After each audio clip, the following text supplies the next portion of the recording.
today's Toy Spot, we are having a look at the Hasbro Marvel Legends. We're looking today at the Build-A-Figure series of Red Skull, Mercenaries of Mayhem, Marvel's Demolition Man. Yes, sadly, Marvel's Demolition Man not listed anywhere at the bottom of the package. Figure looks pretty good. Looks like it comes with a lot of reused weapons that I'm pretty sure we've seen before. Also comes with the other leg that we need to build at least the lower torso so Red Skull can stand. He's not going to do much, but at least he can stand. The one side features a really cool artwork of Taskmaster. The other side, we've got Demolition Man. And on the back, powered by disguise and mimicry. Mimicry? These villains may not be original, but they are deadly. The two figures are Taskmaster and Marvel's Demolition Man. No, not Sylvester Stallone. That was the other Demolition Man. Down below, the other figures available to build Red Skull, Captain America. We've got Mockingbird, we've got Sharon Carter, we've got Whirlwind, Cottonmouth, Demolition Man, and Taskmaster. I'm not going to say it. www.hasbro.com/Avengers. You can also go to marvel.com. Spot's going to take a break and get this opened up. When we come back, we're going to get a better look at the Mercenaries of Mayhem, Demolition Man. Stay tuned, guys. There's more heading your way. Don't go anywhere. To complete the lower torso, you've got Demolition Man included with the other leg to put onto the torso of Red Skull. Let's go ahead and do that right now. So far, mission accomplished. I have put on the legs on the right side, right and left side respectively. And then you have the lower legs and body at least complete for Red Skull. We're going to do a lot more with that, but in the meantime, we'll just kind of put it to the side because, again, there's not really much to touch base on. Still need 2 arms and a head. So let's put that to the side. Marvel's Demolition Man comes with a series of different weapons. The color, I would dub this Warpath Red. This looks like the color of Warpath from Transformers. Bang, zoom.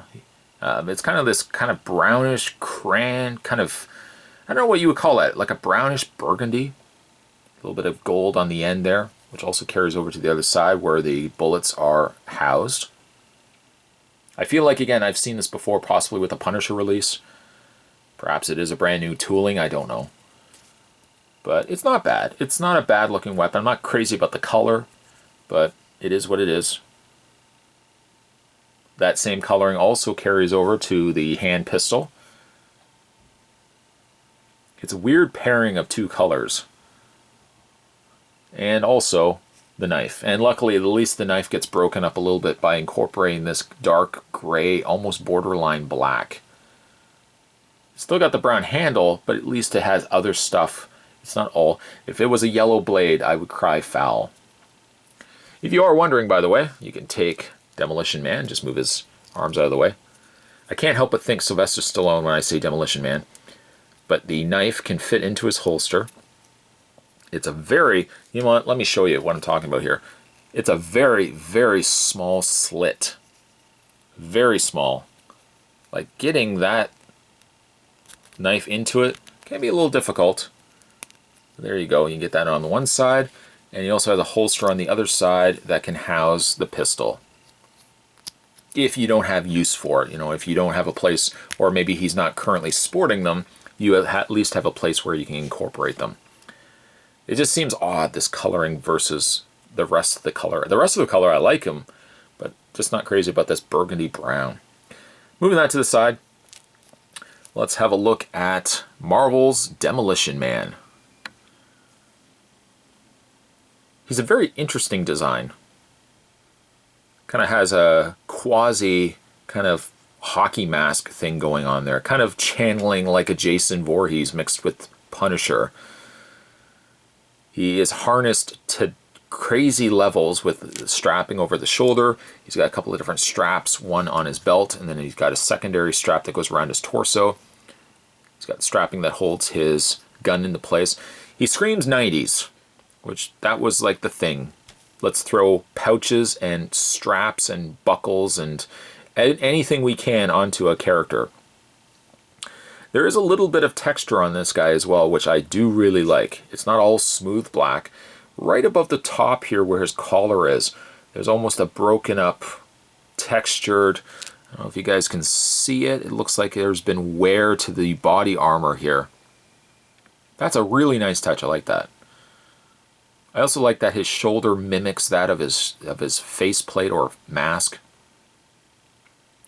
The eyes are nice with the black outline going around them as well. And on the back, you can see little bits, little peeking areas of his skin via his ears and the back of his head. Coloring wise, as we've already touched base on, he's basically mostly black with a little bit of this kind of gray, dark gray on the most of his harnesses, and he's got the silver on the shoulders. He's very consistently, consistent in his coloring. These are the things I like. What Spot has just listed are the things that I like about this figure. When we get to the actual body, this is the problem I have with this figure. Everything kind of comes together very nicely. He's got the new posable bodies on the new Marvel Legends. I was worried that this particular figure might have been a swivel, the swivel joint on the top of the leg, but no, luckily he's not.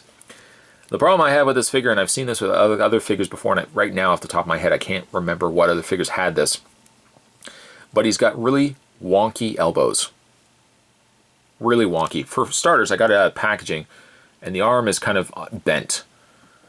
Now I can heat this up, I can kind of manipulate this back into place, but there's a big gap right in between the bicep and the forearm that it makes the forearm connection to the bicep feel very flimsy. I would have almost forfeited or been willing to forfeit extra articulation in the elbow if it didn't feel as wonky and flimsy. You can see what I'm showing you hopefully here. Just a very flimsy feeling arm. And I've seen this at least on 2 other examples where the arms were like that. Not crazy about that, to be honest. The rest of his posability, Demolition Man's head is on what looks to be a ball joint. Moves up and down, left and right. Hinged shoulders, considerable hinge in the shoulders. So much so you want to make sure you don't actually rotate them the wrong way. Rotation in the arms, rotation in the biceps. Double hinged elbows, not crazy about those. Hinge and rotation in the hands. He's got an upper torso crunch that clicks, clickety-clicks. A rotation in the waist. Ball joint legs. Top swivel cut thigh. Double hinge knees. And finally, let's not forget the swivel cut in the boot area here. And also a hinge in the foot.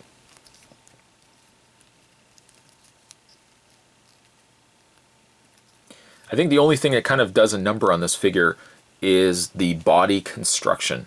I like the design, just not crazy about his elbow articulation. I just don't like how flimsy those arms feel. I don't like it. Don't like the color of his weapons either, but that's something I can kind of overlook. Demolition Man is a decent looking figure. He does things very well, just not crazy about his elbows. That's it. Today's Toy Spot, we were continuing our looks at the Marvel Legends.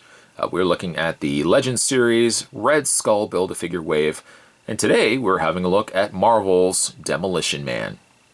Stay tuned, guys. Spot's going to have the reviews of the other figures from this wave coming your way, so stay tuned for those. As always, thanks for watching. See you next time.